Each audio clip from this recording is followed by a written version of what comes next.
오늘 본문을 중심으로 아버지 앞에 무릎을 꿇고라는 제목으로 말씀을 전하도록 하겠습니다. 오늘 15절 말씀을 보면 지금 사도 바울이 교회와 성도들을 위하여서 기도하고 있습니다. 주의 종이 지금 감옥에서 에베소 교회와 성도들을 생각하면서 기도를 하는데, 지금 어떻게 기도를 하고 있냐면요, 무릎을 꿇고 기도를 하고 있습니다. 여러분, 누군가를 위해서 애타게 무릎을 꿇고 기도해 보신 적이 있으십니까? 여러분, 낙타 무릎 보셨습니까? 낙타 무릎?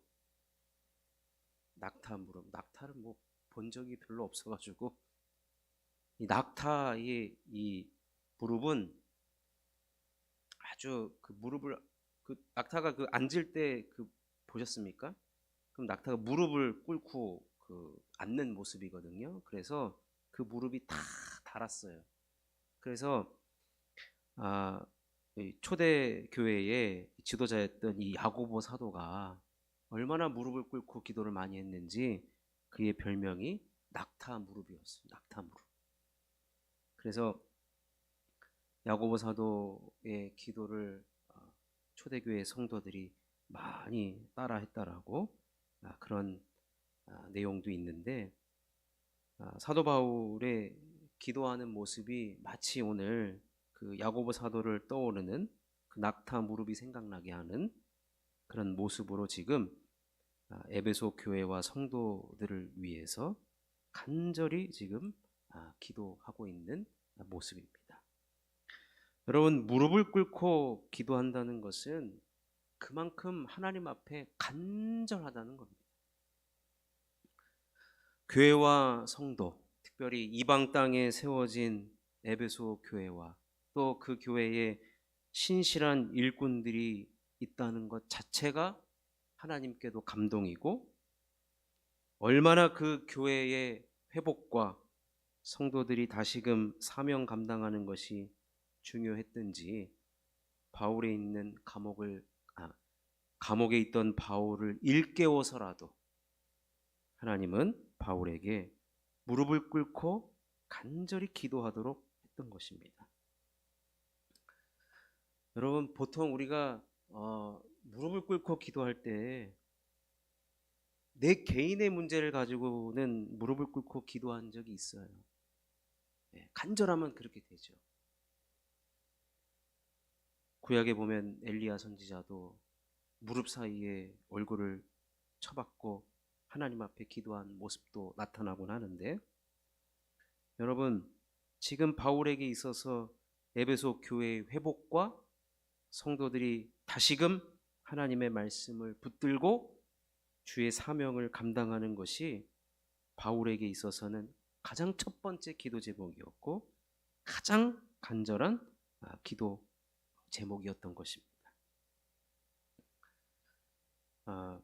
그렇다면 오늘 우리가 읽은 내용을 통하여서 바울이 간절한 기도의 제목을 두 가지를 가지고 기도를 하고 있는데, 첫 번째 기도의 제목은 속사람이 능력으로 강건해지기를 위해서 기도했습니다. 에베소서 3장 16절, 오늘 우리가 읽은 16절 말씀을 보면 그의 영광의 풍성함을 따라 그의 성령으로 말미암아 너희 속사람을 능력으로 강건하게 하시오며, 속사람이 강건해지기를 지금 간절히 하나님 앞에 무릎을 꿇고 기도하고 있습니다. 바울의 관심은 우리 성도들, 바울이 여러분 얼마나 많은 지역을 돌아다니면서 사람을 세우고 또 그 사람들이 교회의 지도자요 일꾼이 되도록 얼마나 많은 훈련을 시켰습니까? 근데 그 훈련의 내용은 무엇이냐면 이 속사람을 강건케 하는 것이었습니다. 속사람을 강건케 하는 것.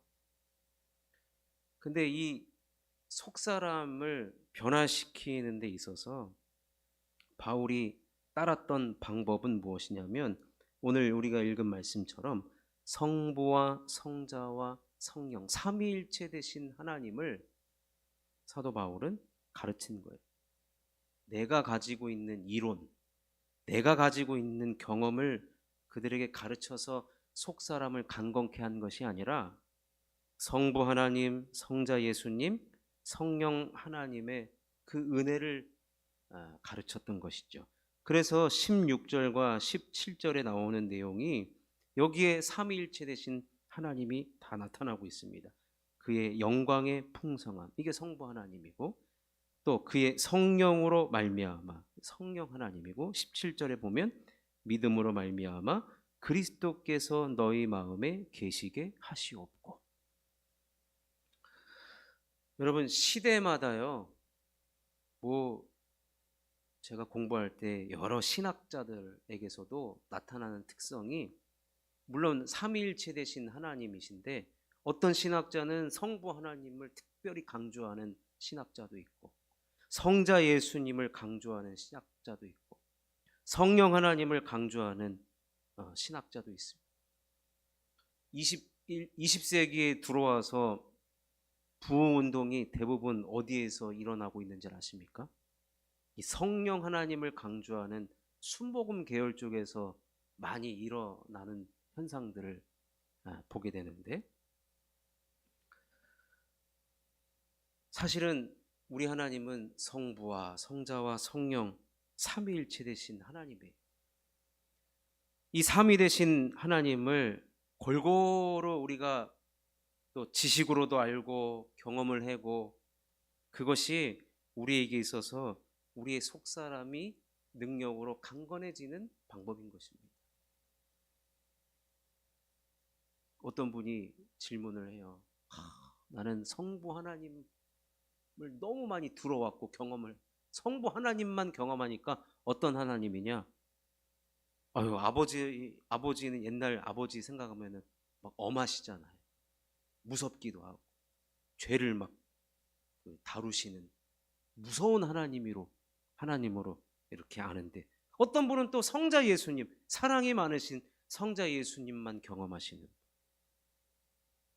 여러분, 그래서 사도 바울은 이 에베소 교회와 성도들에게 있어서 만큼은 성부 하나님의 풍성함, 또한 성령 하나님으로 말미암고, 또 그리스도 예수가 우리 마음에 계심으로 말미암아 우리의 속사람이 강건해지기를 원했던 것입니다. 어느 한쪽으로 치우치지 않는 이 균형 잡힌 모습을 갖고 속사람이 강건해지기를 사도 바울은 기도했던 것입니다. 그래서 이 속사람이라고 한다는 것은 우리의 내면, 보이지 않는 세계를 말하는 것이거든요.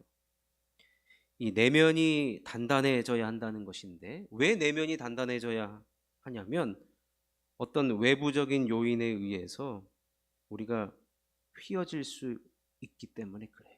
때로는 부러질 수 있기 때문에. 그러니까 외부적인 그 신앙생활은 결국에는 우리의 속사람을 강건케 하는 것인데, 그 속사람이 점점 무뎌지도록 외부에서 우리를 계속해서 때로는 넘어뜨리고 공격을 해올 수 있다라는 거예요. 근데 우리의 내면이 단단해지면, 속사람이 강건해지면 어떤 외부적인 요인에 의해서 휘어질지언정 부러지지는 않는다는 거예요. 이럴 때까지 우리의 속사람이 강건해지는, 따라서 우리 신앙생활은 무엇이냐면 속사람이 단단해지는 과정이다라고 그렇게 보시면 됩니다. 성경 여러 군데에서도 우리의 믿음 생활을 단련한다라는 표현을 많이 하고 있는데, 욥기 23장 10절 우리가 잘 아는 말씀도 이렇게 기록되어 있습니다. 그러나 내가 가는 길을 그가 아시나니 그가 나를 단련하신 후에는 내가 순금같이 되어 나오리라.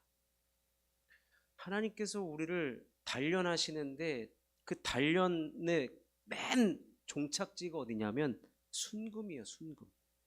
순금. 따라서 우리가 강건해져야 하는 이유는 무엇이냐면 외부의 저항이 만만치 않다는 것이에요. 그러니까 우리가 신앙생활은 성장과 성숙 두 가지를 다 가지고 있어야 되거든요. 여러분, 어린아이와 같은 우리가 처음 예수 믿었을 때는 당연히 갓난아기와 같은 모습이지만 점점 우리가 말씀을 먹고 은혜를 받고 속사람이 강건해짐을 통하여서 우리는 그리스도의 장성한 분량에까지 자라가야 합니다. 성장과 성숙이 동시에 이루어져야 하는 것입니다. 그런데 우리의 대적 사탄 마귀는 외부의 이 저항을 통하여서 우리가 속사람이 그냥 물러지기를 원하는 거예요. 흔들면 언제든지 흔들어지고 자빠지고 넘어지도록 그렇게 우리를 공격한다는 겁니다. 지금 에베소 교회가 처한 상황이 마치 이와 같았습니다. 사도 바울이 얼마나 애를 쓰고 수고를 해서 또 3년 이상 동안 성도들을 훈련시켰던 이 교회가 어느 순간 외부의 그 저항에 환난과 핍박과 차별을 당했을 때 교회의 근간까지 흔들려 버리고 성도들이 믿음이 흔들려 버리는 일까지 벌어지니 감옥에 갇혀 있는 사도 바울을 하나님께서 흔들어 깨워서 빨리 저들을 경종시키고 저들을 다시 한번 말씀으로 깨우치기를 원하셔서 이 에베소서가 기록된 것 아니겠습니까? 따라서 이 흔들리고 있는 에베소 교회와 성도들도 이 속사람이 강건해져야 된다는 거예요. 그래야만 현재 나타나고 있는 환난과 핍박과 차별을 이길 수 있는 힘, 그것은 바로 속사람의 강건함이라는 것입니다. 결국 여러분, 신앙생활은요, 이 우리의 내면을 단련하는 무한 반복의 생활이라고 보시면 됩니다. 우리가 매일마다 기도하고 예배하고 말씀을 보는 이유가 무엇이냐면 상당히 지루해요. 근데 지루한 것을 무한 반복을 하면 뿌리가 생기죠. 뿌리가 깊어지면 우리가 외부에 있는 어떠한 저항이 온다 할지라도 휘어질 수는 있으나 완전히 부러지진 않는다는 거예요. 우리의 내면이 하나님으로 가득 채워지고 우리의 내면이 하나님께 뿌리를 잘 깊이 내리면 어떠한 환난과 핍박과 고난이 온다 할지라도 우리는 단련된 정금이 되어서 맡겨진 사명들을 능히 감당할 수가 있게 된다는 것입니다. 그래서 사도 바울은 지금 무릎을 꿇고 하나님 앞에 간절하게 이를 위해서 기도하고 있는 것입니다. 저와 여러분도 마찬가지입니다. 여러분, 이건 뭐 무술 이야기할 때나 사용하는 건데 소위 말하는 우리가 내공을 잘 쌓아야 돼요. 내공을. 네. 우리의 겉사람은 후패하나 속사람은 날로 새로워지더라. 강건해져야 된다는 이야기입니다. 그러니 우리는 계속해서 하나님 말씀을 채우고 성부 하나님의 그 풍성함의 은혜, 성자 예수님의 그 우리를 향한 그 사랑, 성령 하나님의 우리를 옆에서 도우시고 우리를 일으켜 세워주시는 파라클레이토스 되시는 그 성령님, 성부 성자 성령의 삼위일체 하나님을 우리는 잘 알고 믿고 그 하나님으로 우리 속사람을 가득 채워나갈 때 우리의 속사람은 강건하게 될 줄로 믿습니다. 그런 저와 여러분 되시고 그런 일에 힘쓰시기를 주님의 이름으로 축원합니다. 바울이 간절하게 기도한 두 번째 기도 제목은 그리스도의 사랑을 알게 해달라고 기도했습니다. 에베소서 3장 18절과 19절을 보면 능히 모든 성도와 함께 지식에 넘치는 그리스도의 사랑을 알고 그 너비와 길이와 높이와 깊이가 어떠함을 깨달아 하나님의 모든 충만하신 것으로 너희에게 충만하게 하시기를 구하노라. 바울은 교회와 교회의 모든 성도들이 특별히 아까 성부, 성자, 성령을 이야기했지만 특별히 그리스도의 사랑을 알기를 위해서 기도했습니다. 여러분, 우리를 향한 그리스도의 사랑은 결코 얕지 않습니다. 가볍지도 않고 굉장히 묵직하죠.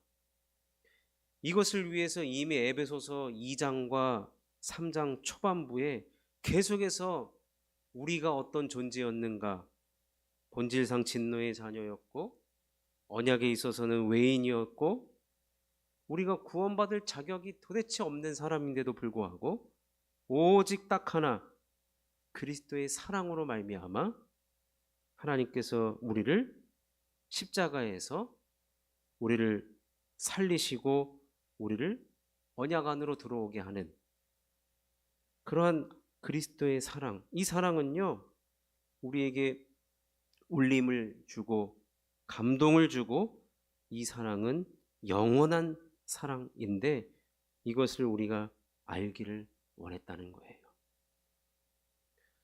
안다는 것은 경험적으로 아는 것인데 여러분 우리가 그리스도의 사랑을 어떻게 알 수가 있습니까? 에베소서에서 계속적으로 언급하고 있는 것들인 이 십자가, 그리스도의 십자가. 우리가 아직 죄인 되었을 때, 우리가 본질상 진노의 자녀였을 때, 앞뒤 구분할 수 없었던 삶을 살았던 우리에게 그 십자가로 말미암아 그리스도의 십자가로 인하여서 우리가 사랑받지도 못했던 자들이었어요. 어디 가서 사랑을 구걸하던 자였는데 이제는 그리스도의 사랑으로 말미암아 우리 안에 그 사랑이 풍성하고 충만하고 충분해서 어디 다른 곳에 가서 사랑을 기웃거리지 않는 사람으로 우리를 그렇게 만들어 주셨다는 거예요. 그래서 우리는 때때로 때마다 시마다 무엇을 생각하고 묵상해야 되냐면 그리스도의 십자가를 묵상해야 된다는 거예요. 그리스도의 십자가.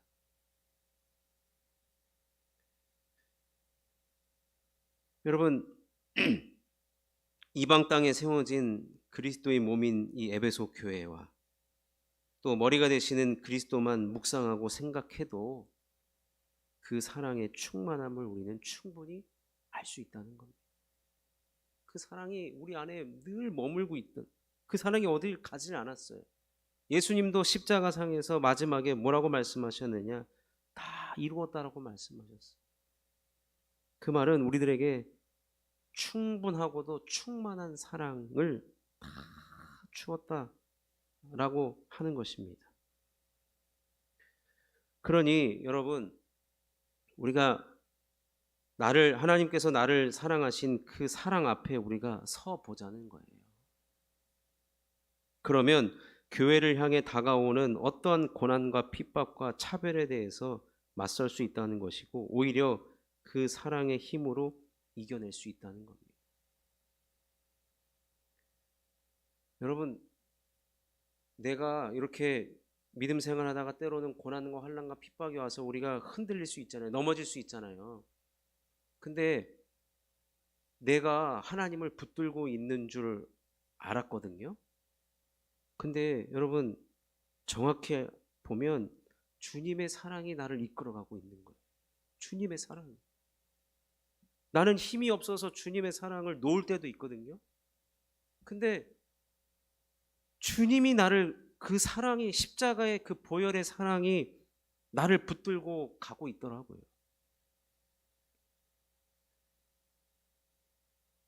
고난과 핍박과 차별을 맞설 수 있는 것은 그리스도의 사랑이 충만하고 충분하다는 것을 내가 인지하고 깨닫고 묵상하고 생각할 때 충분히 우리는 그 모든 것들을 이겨낼 수 있다는 것입니다. 그래서 아까도 제가 계속해서 반복해서 말씀드리는 것은 지금 처한 이 에베소 교회의 상황은 결핍이 아니라는 거예요. 여러분 내가 고난을 당하고 지금 에베소 교회가 어려움을 당했어요. 차별을 당했어요. 그럴 때 우리 주님의 사랑이 부족한가? 주님의 사랑이 참 결핍됐다, 부족하다라고 생각이 되는데 절대 그렇지 않다는 거예요. 하나님의 사랑이 교회 안에 성도에게 이미 차고 넘치고 있다는 거예요. 이미 차고 넘치고, 그거를 볼 수 있느냐 볼 수 없느냐의 차이이지. 왜냐면 교회의 머리는 그리스도이거든요.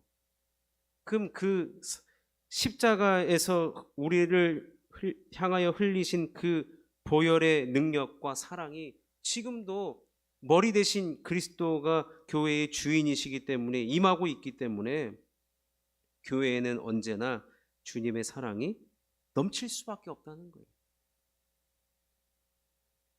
그래서 사도 바울은 20절과 21절에 이렇게 기도하면서 마무리를 하는데요.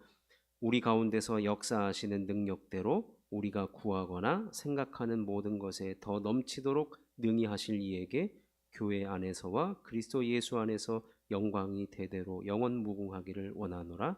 아멘. 이 말은 무엇이냐면 하나님은 우리들에게 언제나 넘치도록 주셨고 넘치도록 주시는 분이라는 겁니다. 그리스도를 교회의 머리로 모시고 있는 모든 성도와 교회에는 하나님의 이 넘치는 사랑이 늘 항상 임하고 있다는 거예요. 그렇기 때문에 교회가 부족하다? 교회는요 넘칠 수밖에 없습니다. 왜냐하면 우리 하나님은 넘치도록 주시는 하나님이기 때문에 그래요. 교회는 속사람이 강건하게 된 성도님들이 넘쳐야 하고 그리스도의 사랑이 넘쳐야 합니다. 그래야만 에베소서에서 계속해서 말씀하고 있는 이 교회가 세상을 향해 지혜롭게 통치할 수 있다. 여러분, 교회가 어떻게 세상을 통치합니까? 근데 우리가 흔히 아는 그 통치의 개념은 세상의 통치의 개념이 아니라 교회가 능히 세상을 향해 지혜롭게 통치할 수 있는 것은 그리스도의 사랑이 넘치기 때문이고 속사람이 강건하게 된 성도님들이 넘치기 때문에 가능한 것을 말씀해 주고 있는 것이나 마찬가지인 것입니다. 그러니 사랑하는 성도 여러분, 오늘 사도 바울은 지금 하나님 앞에 무릎을 꿇고 간절히 기도하는 두 가지는 속사람이 강건해져야 한다는 것과 또 우리가 그리스도의 사랑을 늘 묵상하고 경험하고 체험함으로 말미암아 그 사랑의 충만함으로 우리에게 다가오는 어떠한 환난과 핍박과 고난과 차별을 충분히 맞설 수 있는 힘이고 능력이 된다라는 것입니다. 여러분, 교회가 바로 이런 곳이어야 하고 성도님들은 바로 이러한 성도님들이 되어야 한다는 것입니다. 바울의 이러한 간절함의 기도는 하나님의 관심이기도 합니다. 하나님도 성도들을 보실 때, 교회 안에서 신앙생활하는 성도들을 보실 때 속사람이 강건해지기를 원하고 있는가? 하나님의 말씀대로 순종하며 살아가고 있는가? 나의 내면을 더 굳건하게 다지려고 얼마나 애쓰고 있는가를 하나님은 간절히 원하시는 것이고, 또한 교회 안에서 그리스도의 사랑을 모두가 경험함으로 말미암아 누구 하나 부족함 느낌이 없이 풍족하고 넘치고 충만하고 충분한 그 그리스도의 사랑을 그리스도의 십자가 앞에서 다 깨달아 알기를 원한다고 하는 것입니다. 이것이 하나님께서 에베소 교회나 지금 우리가 신앙생활 함께하는 우리 교회와 우리 모든 성도님들에게도 주시는 동일한 말씀인 것입니다. 그러니 사랑하는 성도 여러분, 오늘 말씀을 따라 우리의 속사람이 강건해지기를 위하여서 애쓰시고 힘써주시고, 또한 늘 우리는 그리스도의 사랑이 나에게 과분할 정도로 넘치고 있음을 여러분 꼭 경험하셔서 그 사랑을 실천하고, 이 교회가, 우리 교회가 그 그리스도의, 우리 교회만 오면 그리스도의 사랑을 능히 경험할 수 있는 그런 교회가, 또 그런 성도들이 되어지기를 주님의 이름으로 소원합니다. 그래서 우리가 바울의 간절한 기도의 제목이 그렇게 되기를 원했던 것처럼, 우리 교회도 이러한 기도의 제목대로 이루어지는 귀한 교회, 귀한 성도님들이 되시기를 주님의 이름으로 축원합니다.